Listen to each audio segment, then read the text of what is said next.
Man, I am going through Penguin withdrawal. Not too long ago, I don't know, like 2 weeks ago, I was debating either to watch Daryl Dixon and then record the Penguin, or watch the Penguin and record Daryl Dixon. Now they're both gone. I don't have much left. Like, I have wrestling, news, and documentaries. It's like the only thing that I watch, man. There's not a lot of great shows on TV. I just like great TV shows. Like, I was flashing back to like 2005, 2004. And back then you had Lost, Desperate Housewives, 24, Weeds, The Wire. I think The Sopranos still on. And this is before like Mad Men and Breaking Bad. There was so many. Everybody Hates Chris. American Idol was good then. Like, Survivor was good then. Like, there was so many shows on TV, you just didn't know what to watch. Now it's almost like you kind of look at the guide and he's like, oh, here's some suggestions of shows to watch. I was like, do I really want to watch this? So if you guys got any suggestions, let me know. So as I go through withdrawal, I want to make my pitch to make sure that when the Emmy voters start voting next year, that they remember the Penguin. The whole cast, I'll get to them later, but especially Colin Farrell. I think people I think they are praising him, but I don't think the amount of work that he put in playing this character, that's 3 hours of makeup. The Penguin got a club foot, so he walks side to side, and he got this New York accent. And the thing about the New York accent, he was on Jimmy Fallon back in September when they were first promoting the show. And he was saying that his vocal coach had these tapes from the 80s. 80s, probably in the 90s too, of these different types of accents. So it's probably like New York, Boston, Midwest, all these things. So he was looking for this New York accent, and there was a apartment supervisor, apartment manager.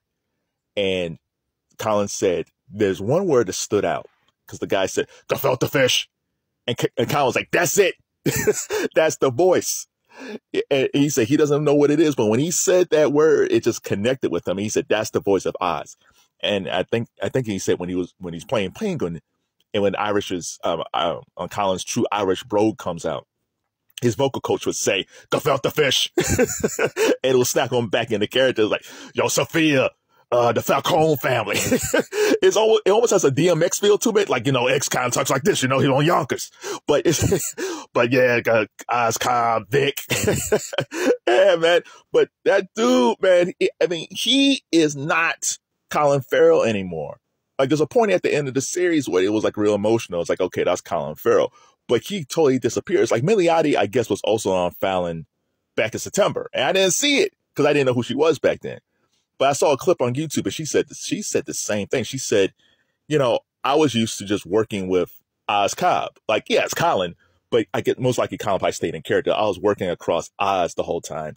And I just, the eyes, I always know it's the eyes. So she said when everything was over, and I'm talking to Colin as Colin, the eyes are there, but it's like, well, who are you? Because she doesn't know Colin Farrell. She knows Oz Cobb, Oswald Cobb. It's funny if we get to the Emmys and the Emmys doesn't nominate Colin Farrell, and the nominees for best drama is Oswald Cobb for the Penguin. Wait, that was Colin Farrell. No, that was Oz Cobb.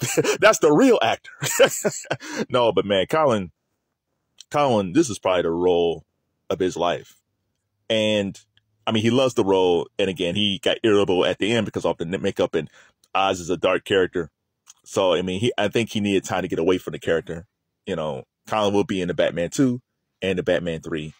We'll see if we'll get a Penguin series. There's been debate if there's either a Joker series or a Penguin series. James Gunn, the head of Disney, said they haven't talked about a Joker series yet, but it doesn't mean it's not going to happen.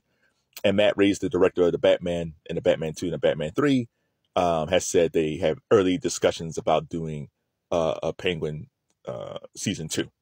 I hope so, because that world, that mob world without Batman, with Sofia and Oz, is an amazing world. And it's weird to me when I see articles where people are saying, well, how come Batman wasn't in it? Or, Batman should have popped. No, this is not a Batman. This is not a Batman thing. Batman would have just kind of took away from the character. If it was a bad show, then yeah, it probably needed the Batman in it. But it wasn't. It was one of the best shows on TV. Like when For the longest time, my favorite show of the year was Mr. and Mrs. Smith with Donald Glover and Maya Erskine. That was it. And then Shogun popped up, and I loved Shogun of Anna Sewell. I loved Shogun, but I just love Mr. and Mrs. Smith. And I was steadfast on that until October came and the first episode of The Penguin.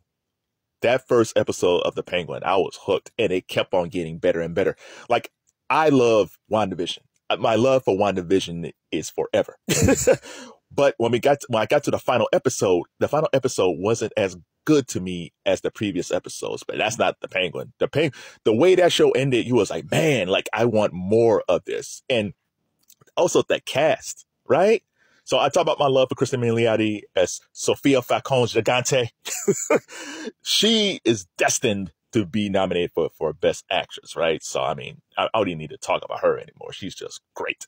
But also, Rhenzy Feliz, who plays Victor, and his mom, played by Deirdre O'Connell, who played his mom.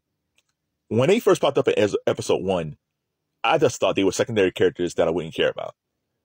The Victor character seemed interesting because of interaction with Oz in the beginning, because Oz was trying to kill Vic and his crew because they was trying to steal his car. But it's okay. He's a good secondary character. His mom, because his mom had an illness, and I was like, man, I don't know how they work this way into it, you know.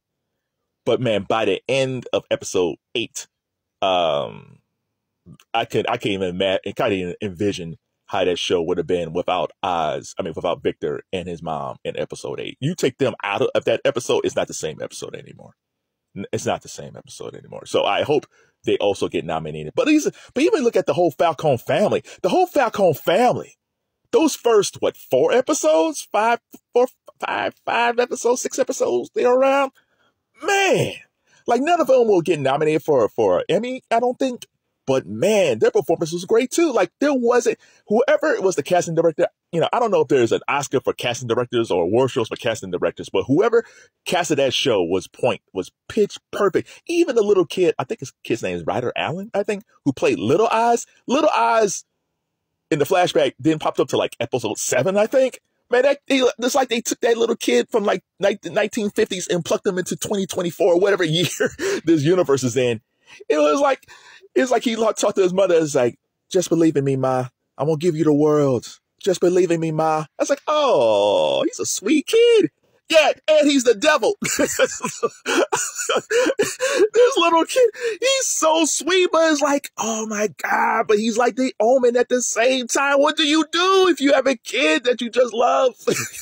That's your child. And you know what? The sad thing is, parents go through this all the time. They have a kid that they really love, but the kid's a bad seed.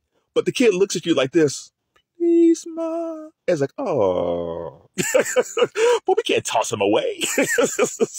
Oh my God. That little kid was tremendous. So, man, Emmy voters, I know you don't nominate till May of either spring of 2025, and the nominations doesn't come out till May 2025. But please, I know you do jerky things, the comic book TV shows, but this is not a comic book show.